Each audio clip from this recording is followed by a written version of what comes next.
Olá amigos, sejam bem-vindos a mais um vídeo do meu canal. Eu sou o Lucas Knipe. Vamos falar rapidamente sobre esse jogo de ida da final da Copa do Brasil entre Flamengo e Corinthians. Rapidamente porque eu tô morrendo de sono, né?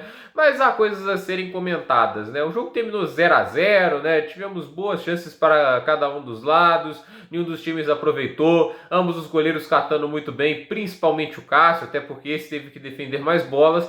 Mas eu chamo esse jogo um 0 a 0 no primeiro jogo de um mata-mata, né? O jogo do podia dar mais, né? Para ambos os times, né? Podia ser melhor. É o jogo do gosto de não foi tão legal assim, porque assim, quando o Flamengo ele chega em Itaquera e não sai do jogo perdendo, você poderia imaginar isso como um resultado muito positivo. Mas ao mesmo tempo você vai para casa com a pressão grande ainda, porque você não tem vantagem nenhuma e você olha para o jogo, vê que teve as melhores chances e pensa, eu poderia estar mais seguro. E esse tipo de pressão nunca é positivo. E o Corinthians, ele também fica com aquele gosto. Estava em casa, na frente da minha torcida, não consegui marcar nenhum gol, vai ficar 0 a 0, vou ter que vencer no Maracanã. Sempre vai ter aquele gosto, né, de podia ter sido melhor. E assim, os dois times, eles estão bem diferentes a meu ver, o Flamengo menos, mas o Corinthians mudou bastante desde a eliminação da Libertadores. Ambos os times se enfrentaram nas quartas de final da Libertadores e o Flamengo levou a melhor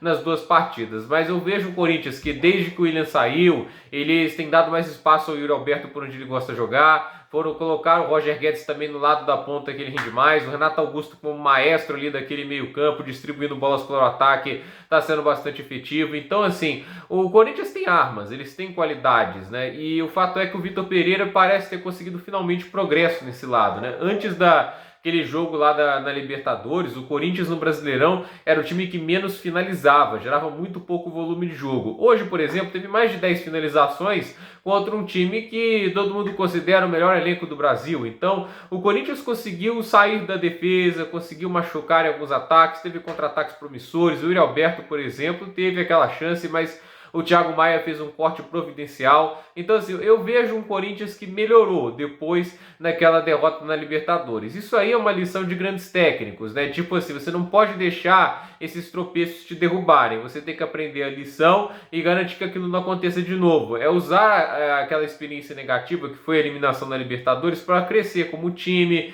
para crescer o desempenho da equipe. Então, eu vejo que o Vitor Pereira ele aproveitou muito bem se da demissão da Libertadores, que dói, é complicado, é chato, para conseguir melhorar o futebol do Corinthians, que agora está sendo mais efetivo, está sendo mais incisivo. Ainda há problemas a serem resolvidos, ainda há buracos a serem tapados, mas nitidamente é um Corinthians que joga melhor no ano passado, quando tinha o Silvinho como técnico, e vem melhorando com o passar do ano. Há para se ter uma expectativa interessante para o Corinthians na próxima temporada. Isso é claro se o Vitor Pereira continuar e dependendo de quem eles vão buscar no mercado de transferências. Agora o Flamengo, eu pessoalmente sinto que o time deu uma queda de produção. Ele já não está conseguindo ser tão hegemônico assim no futebol brasileiro, tem oscilado demais, tem dado aos oponentes muitas brechas. Eles estavam lá naquele momento, acho que 7 pontos atrás do Palmeiras, aí pensaram, o título ainda está em disputa, e desde então a vantagem aumentou, se não me falha a memória, 8 pontos. Então é uma distância considerável que a vantagem do Palmeiras cresceu em relação ao Flamengo. Então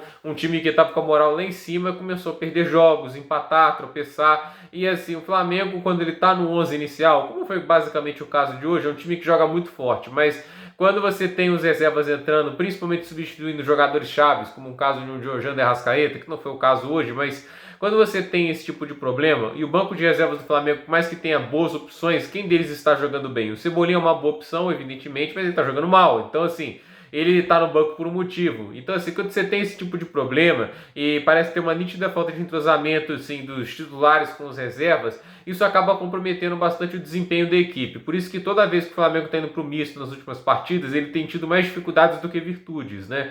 Não é o início da era Dorival, que muita gente falava que o Flamengo tem dois times. Essa narrativa começou a meio que cair por terra depois dessas derrotas que o Flamengo teve para o Fortaleza, para o Fluminense, né? Então, ao meu ver, o Flamengo ele teve uma queda de desempenho, mas ele tem a vantagem de decidir em casa, na frente de sua torcida, como isso também pode ser uma pressão, como eu disse, né? Você está em casa, você tem medo de perder e talvez o outro oponente cresça para cima de você, mas é um tipo de jogo, como eu disse, poderia ter sido melhor, mas para ambos os times, mas é aquele negócio, página em branco para a próxima final. O que aconteceu hoje não muda absolutamente em nada assim, o que vai acontecer no jogo de volta. Há um lance polêmico, antes de terminar o vídeo de comentar, que é a bola que bate na mão, se não me engano, do Everton Ribeiro. Eu achei pênalti, porque o braço está muito aberto, ele amplia a área de contato do corpo, involuntariamente ou não, ele está obstruindo uma jogada, então, para mim, aquilo é pênalti. Mas eu não sou árbitro, eu não entendo totalmente as regras, e o comentário da Globo ali, né, eu não sei se é o Sandro Mirahit, né, ele falou que não foi pênalti, né, então,